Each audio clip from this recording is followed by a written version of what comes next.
I walked out onto my land one morning expecting the same quiet view of the lake and the tree line that I had seen since I was a boy, but instead I was greeted by the roar of engines, the scrape of steel, and the sight of a bulldozer tearing into my soil while a woman in sunglasses and a bright white hard hat waved her clipboard like she was conducting an orchestra. That woman was Karen, the president of the HOA, and with a smirk plastered across her face, she shouted over the noise to anyone who would listen, declaring this land was the future site of a community hotel, a shining beacon of progress. I stood at the edge of the churned earth, calm as ever, and simply said, "On my land, interesting choice." She laughed as if I were just a nuisance, brushed me aside with her clipboard, and promised the contractors that this was going to be the crown jewel of the neighborhood. What she did not realize, what nobody there realized, was that every step she took on that dirt, every concrete marker she hammered into place, every arrogant word she uttered, was already tightening the noose of a trap I had laid long before she ever dreamed of breaking ground. And before I tell you exactly how she walked into it, let me ask you something. Drop a comment below with where you are watching from and what time it is right now, because you are about to see what happens when arrogance meets patience. The land I was standing on was not just property to me, it was inheritance, the one piece of legacy left to me by my father who believed boundaries were more than fences, they were respect carved into the earth. It was a lakeside parcel, far enough from the noise of town to feel like peace but close enough to draw greedy eyes.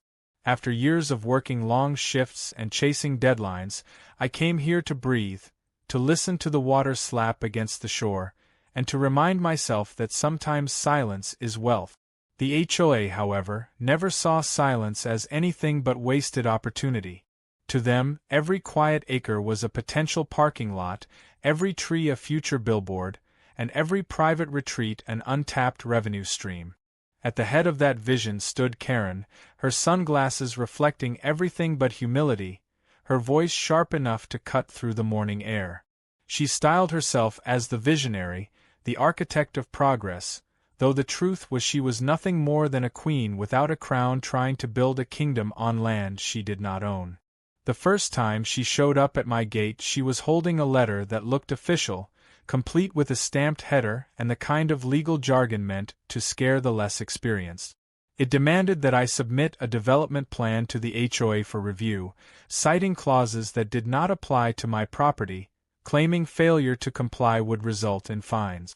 I read it, looked her in the eye, and told her calmly that this land was not under HOA jurisdiction.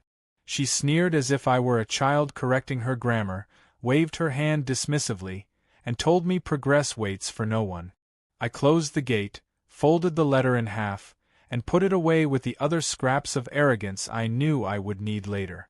Because patience, when paired with evidence, is the sharpest weapon of all.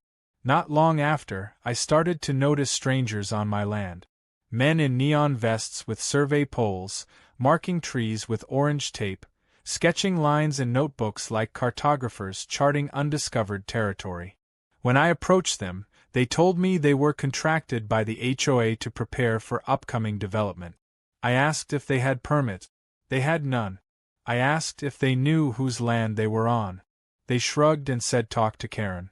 So I walked them off the property and watched their tire tracks disappear down my driveway, but not before I took photographs of every marker they placed, every flag they stuck in the soil. It was clear now that this was not a misunderstanding. It was an invasion dressed up as vision. And still, I did not shout, I did not threaten. I documented.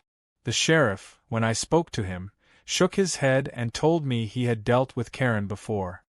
He said she liked to test boundaries, but that legally she had none over me. His advice was simple. Keep calm, keep records because paper beats noise. It was advice I took to heart, because I knew Karen thrived on confrontation. She wanted a scene she could control, a spectacle she could dominate with her booming voice and her clipboard. What she would never expect was silence turned into strategy.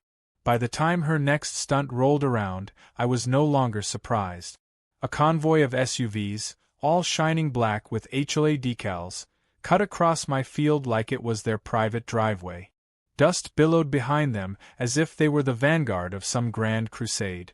They parked, stepped out in matching polo shirts, and spoke loudly about the hotel's lobby placement, about the lake views, about projected profits. Karen stood at the front, pointing with her pen like a general on a battlefield. I approached, calm as ever, and asked them to leave. Karen smirked, told me I should be honored to host such progress on what she called unused dirt. I simply replied, "Dignity is never unused," and turned back to my cabin. Behind me, they laughed, but I caught the unease in some of the men's eyes, the ones who had probably asked themselves if this was even legal. Those eyes would matter later. Even the local store owner, Gus, leaned across his counter one afternoon and asked if it was true that I was about to sell my land for the project. He said Karen had been bragging about a luxury hotel coming soon, about investors lined up, about how she had the whole community's support.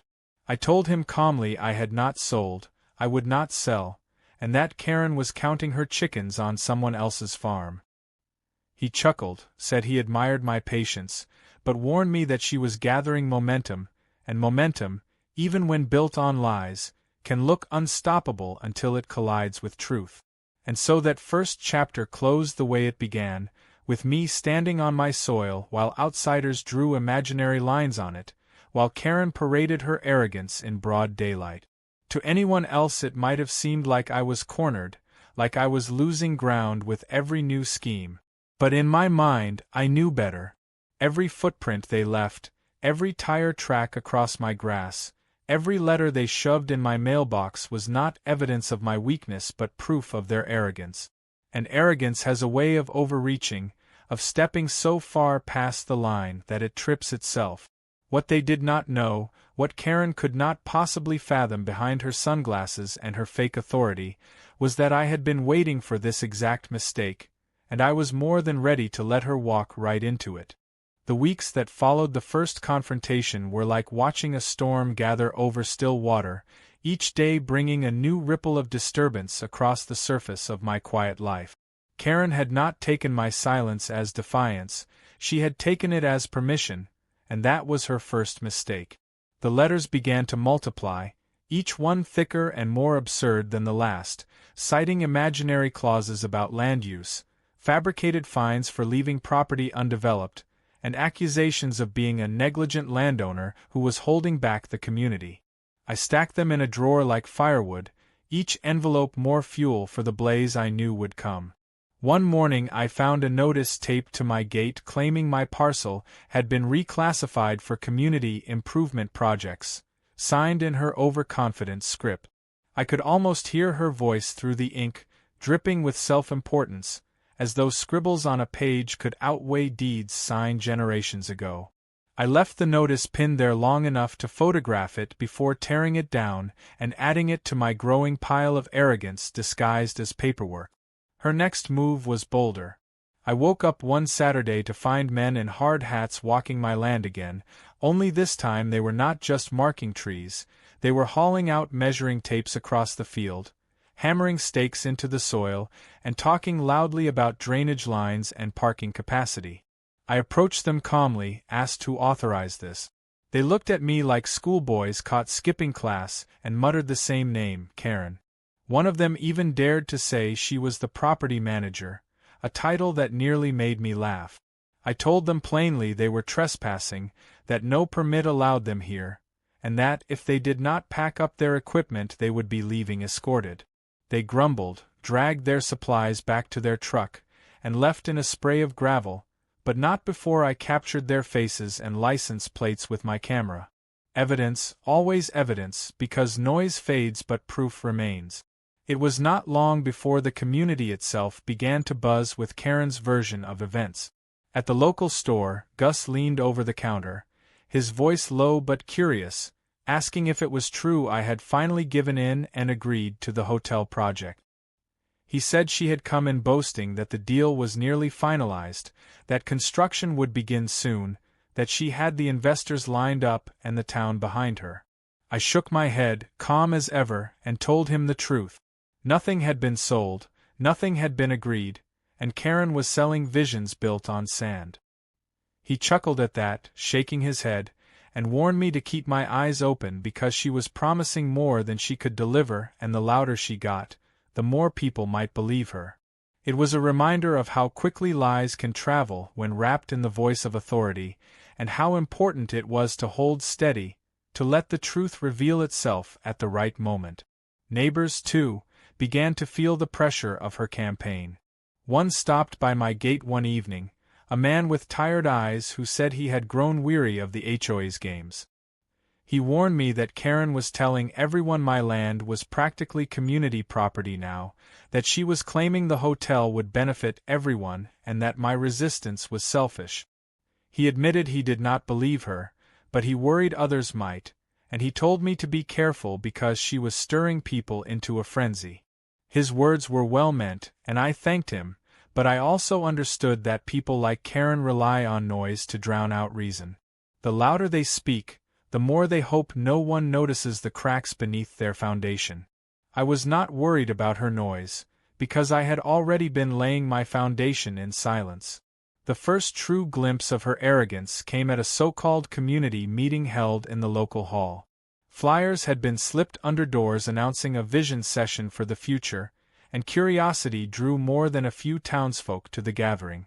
I sat near the back, content to watch, as Karen strode to the front with a projector and a stack of glossy sketches. She unveiled them like an artist revealing a masterpiece, pointing to renderings of a gleaming hotel with glass windows overlooking the lake, a wide parking lot, even a dock jutting into the water. The crowd murmured approval at the pictures, dazzled by the shine of it all. Then she pulled down a large map, and that was when I saw the true scope of her audacity. My property, every acre of it, had been outlined in bold red as Phase 1 of her plan, labeled clearly as the site of the future hotel. She did not even hesitate to place her finger squarely on my land and declare it the foundation of progress. I stood calmly when she finished her presentation and asked one question.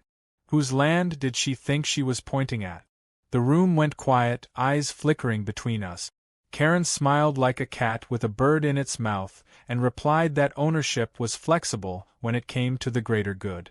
Some in the audience laughed uneasily, but I could see others shifting in their seats, unsure if they were witnessing bold vision or blatant theft. I did not raise my voice, I did not argue. I simply said that her map included property she did not own and that no project built on lies would stand. She laughed dismissively, waved me off with a gesture, and moved on to the next slide, but the seed of doubt had been planted. People remembered calm words, spoken in truth long after flashy lies faded. After that meeting, I noticed a shift. The investor Karen had boasted about finally revealed himself to me, a flashy man in a pressed suit who pulled up in a luxury car and tried to strike a deal. He said it was better to sell now before construction began, that I would save myself the trouble and even walk away with profit. He spoke with the kind of confidence that comes from believing he is part of something untouchable, but his eyes darted nervously when I told him calmly that no construction would begin, not on my land, not without my consent, and certainly not under the thumb of an HOA president who mistook arrogance for authority. He smirked, said I would regret missing the opportunity, and drove off with music blasting from his tinted windows.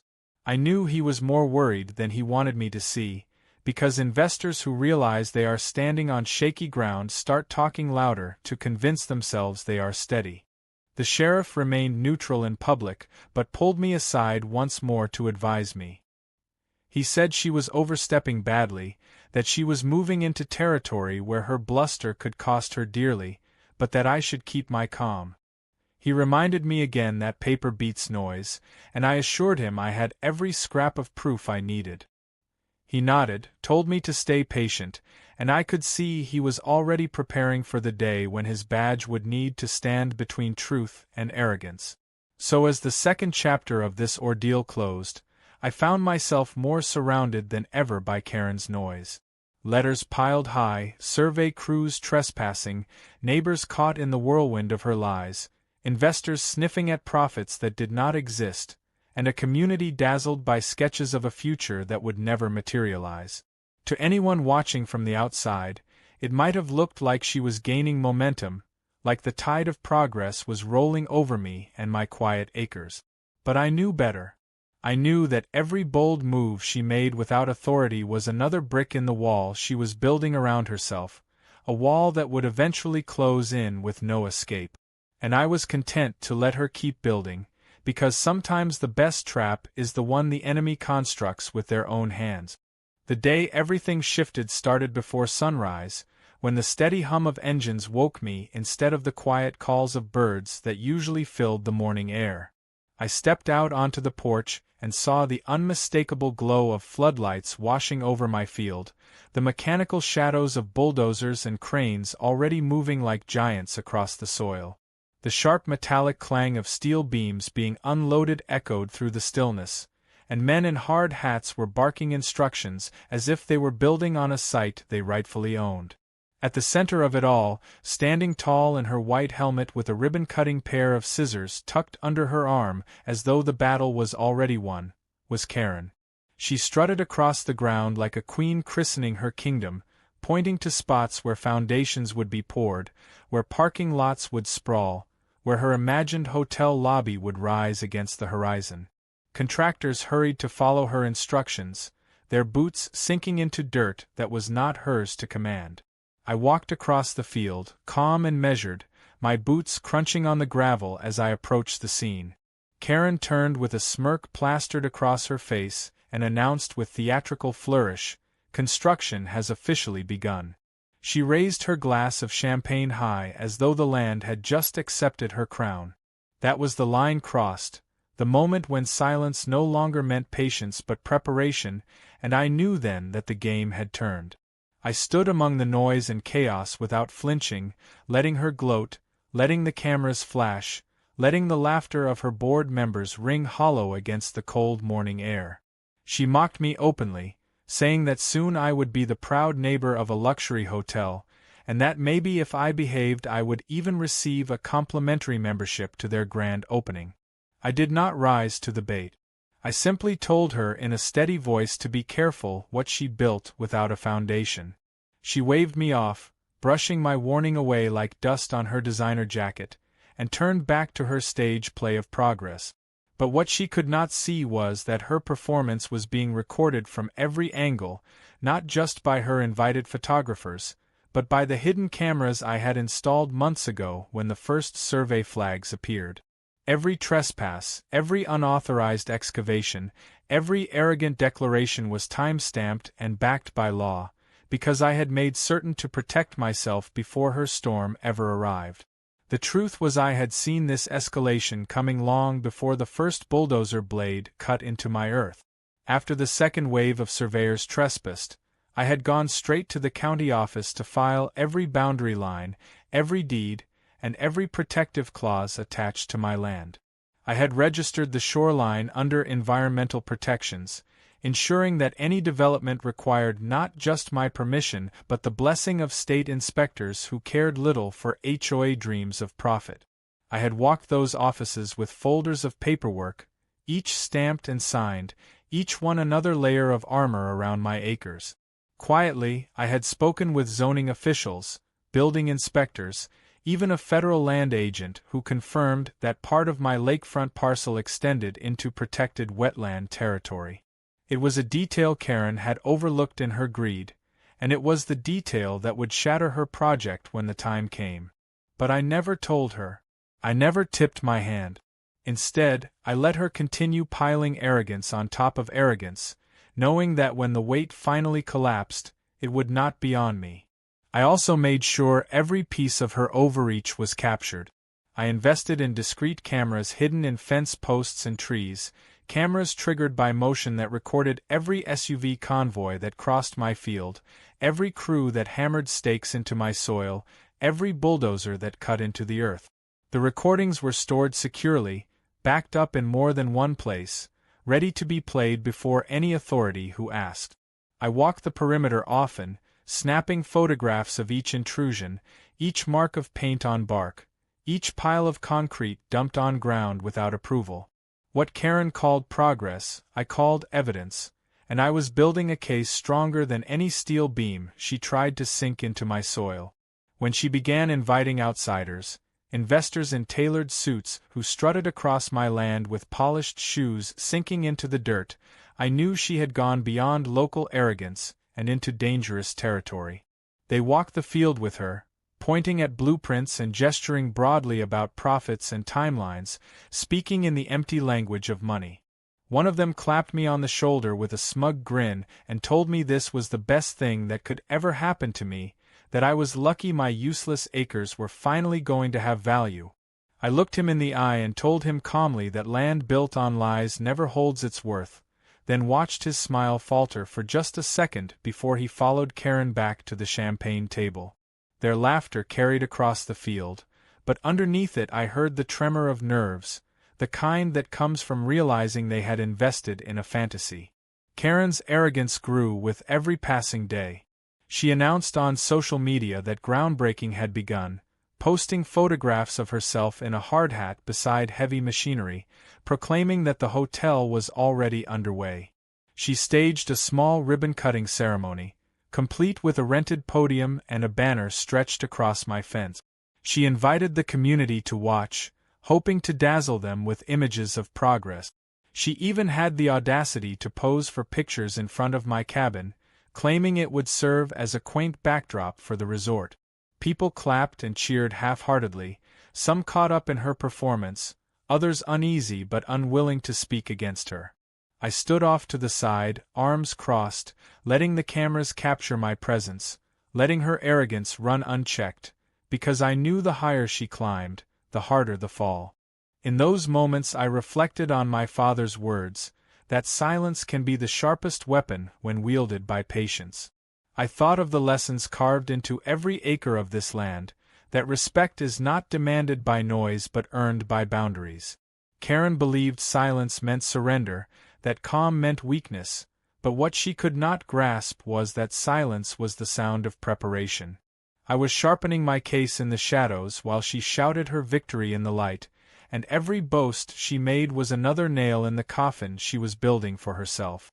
When I returned home that evening, the ground still shaking faintly from the machines that had rumbled all day, I sat at my desk and reviewed the footage. Every frame told the same story. Illegal construction, unauthorized access, blatant disregard for property rights.